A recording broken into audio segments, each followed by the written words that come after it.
Native American Indian boarding schools. My year in BVS Unit 31, 1956 was probably the best year of my life. It was a learning experience that groomed me for a very successful prison ministry.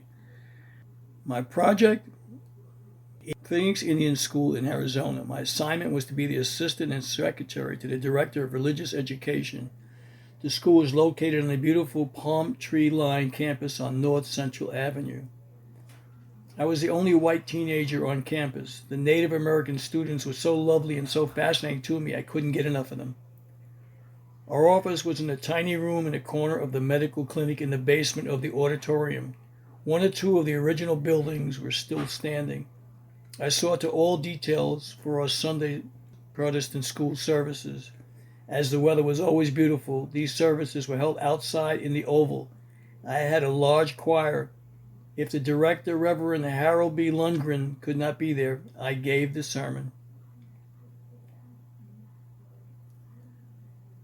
One of my jobs was to assign a denomination to any student who did not know it. It was my job to see that the classrooms and students were at student Sunday evening religious instruction classes taught by missionaries of many faiths. As in the government boarding schools, the children were taken from their families and forced to go to the schools. Their beautiful long black hair was cut, their colorful traditional clothes were replaced with uniform type dress. They were punished if they spoke their native language. Their tribal religion, languages, and customs were stripped from them. Many students fled the school and walked through the desert to their reservations. They were listed as AWOL or AWOL.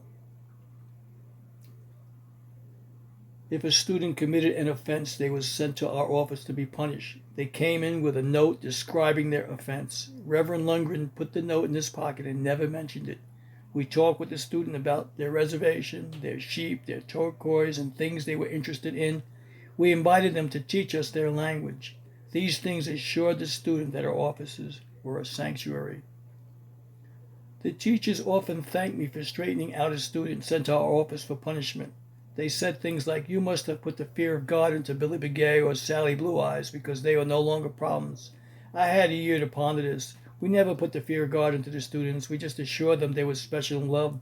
I later in life carried this lesson into the prisons. I told the volunteers to listen to the hearts of the inmates with your heart. We don't need to judge or correct them. The prison officials often asked why we were able to get through to the inmates when they couldn't. It reminded me of the Indian school. I'm sure our love made an impact. Our intentions were good, but we were caught up in a terrible part of our country's history.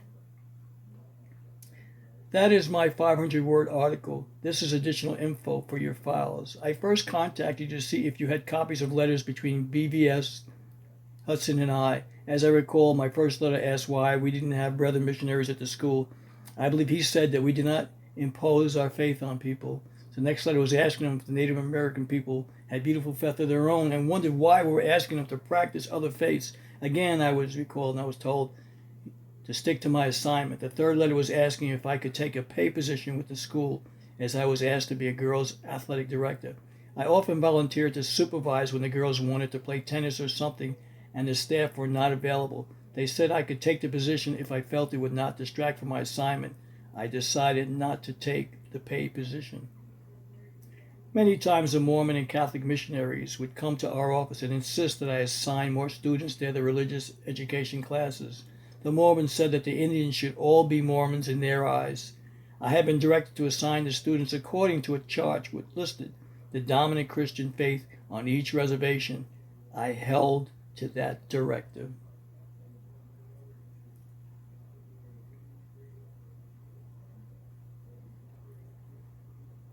A Pima man who had held a high position with his tribe was the janitor in the clinic. He saw me typing one day and asked if I would type up the Pima religion. He said he had never been written before. I did that, and I have a copy of that. I had a youth group which met every Wednesday evening. One evening I asked for a bus to take us to the desert and have a large bonfire. The school agreed and brought the wood for the fire. I asked the students to build a fire. No one volunteered, so I built it myself. I was baffled because I thought all Indians would know how to build a fire. I later learned that the fire building was a scare to be fire builders.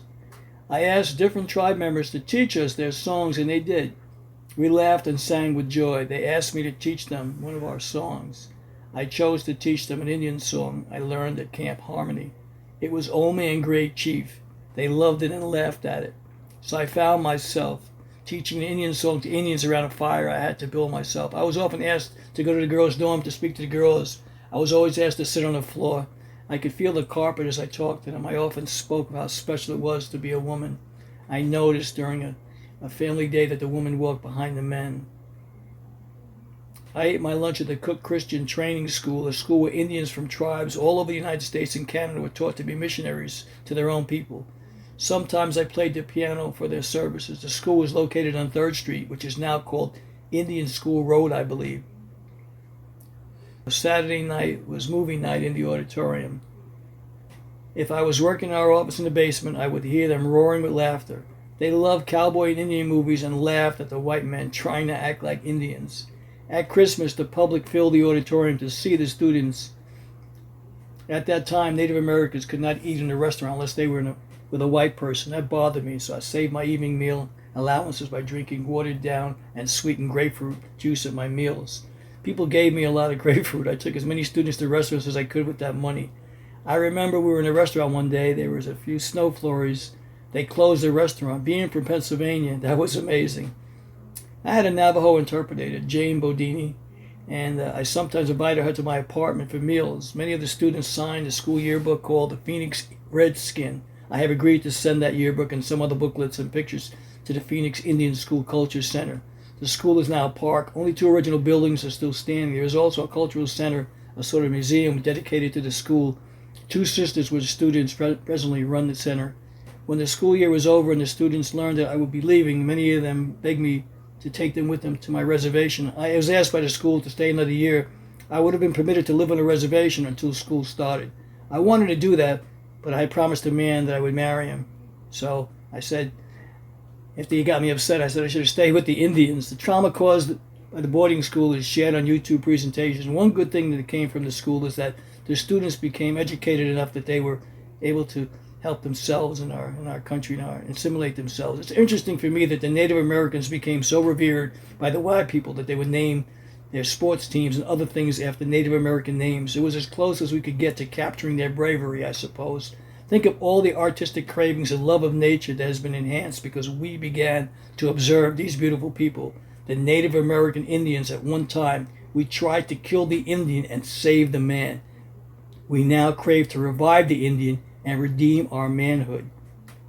Letter written by Grace Marie Fortney Hamilton, December 22nd, 2022. This is Stephen Sindoni signing out.